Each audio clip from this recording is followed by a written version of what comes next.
On my birthday, my family gave my house to my sister, so I took over the family business instead. My name is Sia Suon. I'm 27 years old, and I will never forget the day my family tried to take everything from me without realizing I had already secured my future. I had always been the responsible daughter, the one who put in the work while my younger sister Issa, now 25, lived like an Instagram celebrity while she showed off designer bags and luxury vacation. I spent long hours at the office, helping run the family business. Our father, Robert Sutton, had built a boutique hotel empire from the ground up, and I had been learning the business since I was 16. Sia, you have to understand this. Business requires sacrifices. My father would remind me whenever I had to cancel plans to stay late, reviewing contracts. Meanwhile, Issa spent freely without a second thought. She's young, let her enjoy life. She'll mature eventually. My mother, Margaret, would say in her fence, but Issa never did at 25. She still lived at home with no real job. Beyond posting on social media, while I managed three of our most successful hotels working 12-hour days. Everything changed 6 months ago when I met Liam. Our new financial advisor. He was sharp, honest, and quick to notice something alarming in our company's financial records. One day he stepped into my office and shut the door behind him. Sia, he said, his tone serious. I've been reviewing the accounts from the past 5 years. Did you know your sister has spent over $2 million of company funds? My world came to a halt. What? He laid several documents on my desk. Travel expenses, designer clothes, extravagant parties, every dollar, meticulously listed under marketing expenses. She claims she's the brand's social media image. Liam explained that night. I confronted my father, and his response left me cold. I know, Sia. I approve those expenses, $2 million in personal spending. Are you serious?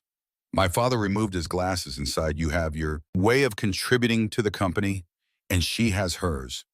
That conversation changed everything for years. I had worked tirelessly, hoping to earn my father's approval. But the truth was, I never would. Liam became my confidant over the next few months. We quietly documented every irregularity, every questionable decision, and every unnecessary expenditure. He also helped me realize something I had overlooked: my own rights. As it turned out, I was the majority shareholder in the company years ago. My father had structured ownership that way for tax purposes, never expecting I would one day understand how to leverage that power. You need to protect yourself, Liam advised. Your family is treating the company like their personal piggy bank. But that wasn't even the worst of it. Liam warned me that my father was preparing to transfer significant assets, including my own home. They're drafting documents to transfer the house to Issa. I froze my house, the one I bought with my own money. Technically, they argue, bought it with your company's salary, meaning it was a corporate gift and can be reassigned that night. I couldn't sleep. The home I had worked so hard for, the one place I had built to escape my toxic family, could be taken away with a single signature. But Liam and I had a plan. The moment of truth came on my 28th birthday. My family threw a party at our parents'. The estate was packed by parents, Issa aunts, uncles, cousins, and even business partners during the toast. Issa stood up holding a crystal champagne flute, one that probably cost $500. I have a special announcement, she said, flashing a bright smile at the crowd. My father has given me the most incredible gift, Sia's house. For a brief moment, the room fell silent before breaking into applause. My mother beamed with pride while my father avoided my gaze.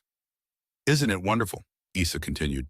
Since Sia is always at the office, she doesn't really need such a big house. I'll put it to better use. I stood up slowly, my heart pounded. But my mind was clear. You're right, Issa. I am always at the office. I reached into my handbag and pulled out a folder. And since we're making announcements, I have one of my own. Silence fell over the room. All eyes were on me. Issa was still smiling, completely unaware of what was coming to her. This was just another routine corporate formality. A CEO and majority shareholder of our boutique hotel company. I have a few important updates, I said firmly. First, effective immediately, all personal expenses will require board approval. Not just the president. Signature. Issa's smile faltered. My father sat up straighter. Second, I have initiated a full audit of the company's financial records for the past 5 years. I locked eyes with Issa. That includes all marketing expenditure related to social media. Sia, my father interrupted, his voice tense. This isn't the time or place, isn't it? I shut back. Didn't you just use my birthday party to announce you? We're giving my house to Issa. I turned to the guests, our extended family business partners and board members, a house I bought with my own salary after years of hard work. From across the room, Liam stood up and handed folders to the board members present inside these folders. I continued, you will find the evidence of corporate fund misappropriation totaling over $2 million. Murmurs spread through the crowd. Personal expenses disguised as marketing costs, luxury vacations, falsely reported as business trips, designer shopping sprees categorized as market research. Isa turned pale. This is ridiculous, she sputtered. Dad approved all of those expenses. I am the brand's image. The brand's image, I echoed, pressing a button on the room's presentation screen. A slideshow of Isa in Instagram posts appeared. Let's take a look. A party in Laote, marketing for family-friendly hotels, designer handbags, market research. My mother shot to her feet, her face red with anger. Sia, how dare you humiliate your sister like this? I met her gaze unwavering. Humiliate her, the way you tried to humiliate me by taking my house on my birthday. My father stepped in, trying to regain control. This is a family matter, he said, his voice edged with authority. I ask all non-family members to leave. I'm afraid that's not possible, Liam interjected, now fully in his role as financial advisor. Since this involves potential corporate fraud, the board members have both the right and the obligation to be present. The next few minutes were pure chaos. Isa was crying, insisting it was all a misunderstanding. My mother was shouting about family loyalty. My father was desperately trying to reassure the board members who were flipping through documents with growing concern. When the noise finally died down, I cleared my throat.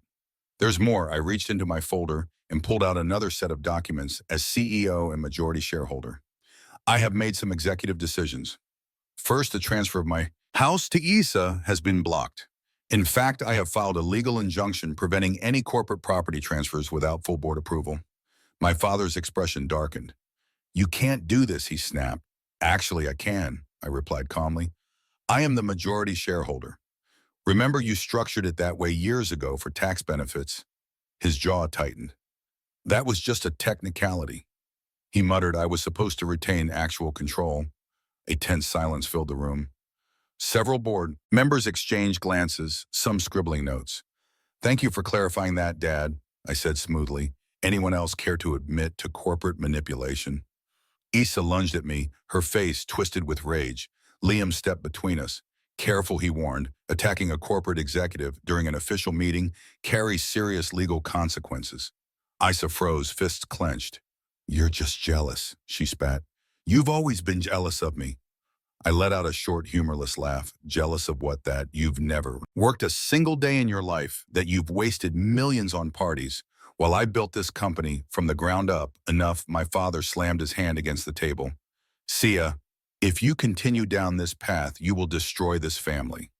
I met his gaze, unwavering.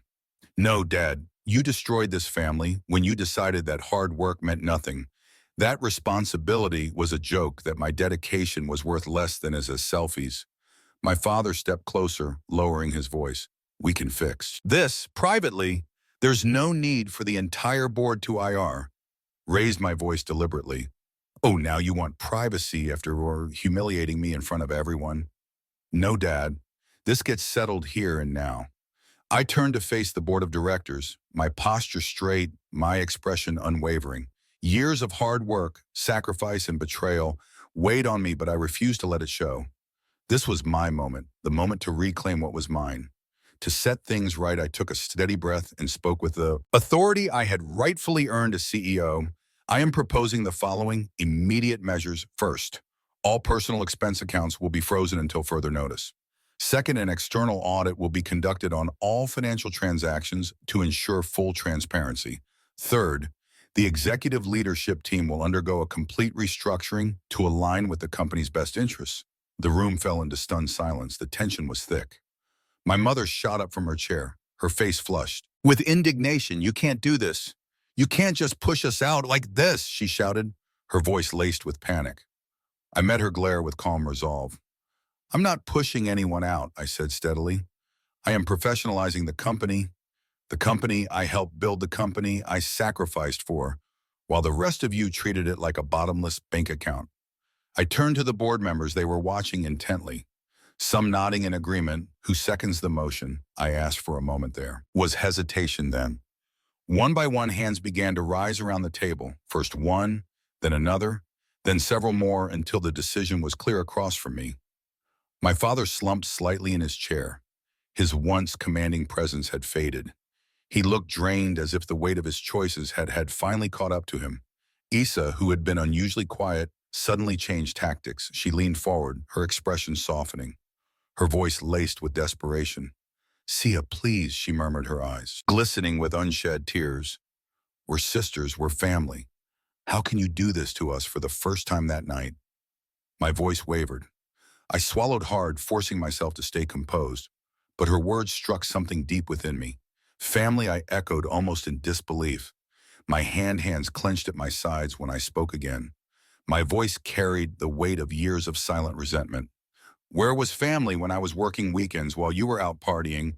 Where was family when I canceled my vacations 3 years in a row to save the Barcelona hotel from collapse? Where was family when you all decided that my house, the home I paid for with my own money, was just another asset to be handed away?" The silence was deafening. Liam stepped forward, placing another thick stack of documents on the table. His expression was unreadable, but his posture exuded quiet authority. "There's something else we need to discuss," he said. The personal accounts. At those words, my father's face went pale. Gripped the edge of the table as if he needed the support to stay upright. In a voice barely above a whisper, he muttered, "Please stop," but I wasn't stopping. Not now. Not after everything. I squared my shoulders. Why, I asked, my voice sharp, because now everyone knows the truth, because the board finally sees what's been happening behind closed doors, because your plan to use this company as your personal piggy bank is finally over. Tears streamed down my mother's face. She shook her head, her voice trembling. "Everything we did for the good of the family." I let out a quiet, humorless laugh. "No," I said, shaking my head. "You did it for yourselves because it was easier to give Isa everything she wanted than to teach her to stand on her own, because it was easier to misuse company money than to earn things the right way, because it was easier to ignore the problem than to actually fix it." The following days were brutal. The audit revealed even more financial mismanagement than we had suspected. Lavish vacations disguised as business trips, designer shopping spree labeled as market research, extravagant parties passed off as brand engagement, and my parents, they had been quietly funneling company money into hidden personal accounts for years, siphoning funds while I worked tirelessly to build our empire. The board wasted no time in taking action. They voted unanimously in favor of my reforms. Strict financial controls were implemented, ensuring that no one, family or not, could ever abuse company funds again. A professional leadership team was brought in to oversee operations. And Isa, she lost her position as the face of the brand.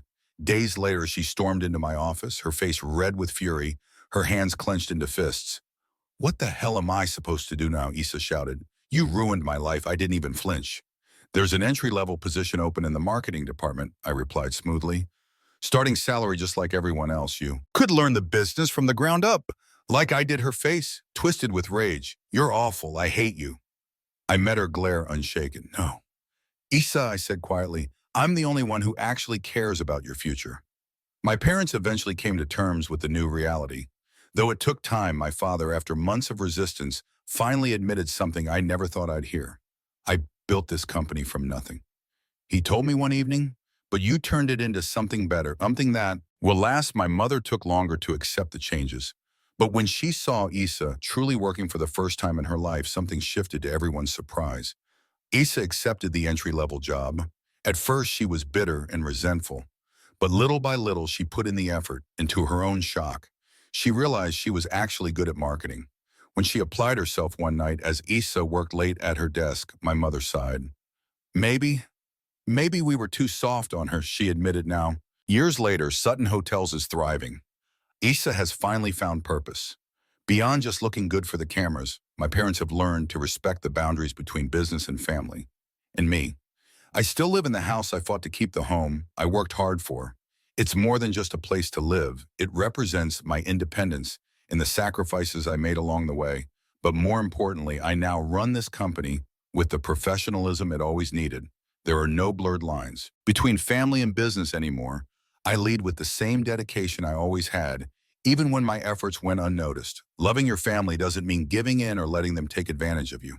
Sometimes it means setting boundaries. It means making tough decisions, even if they disappoint people you care about.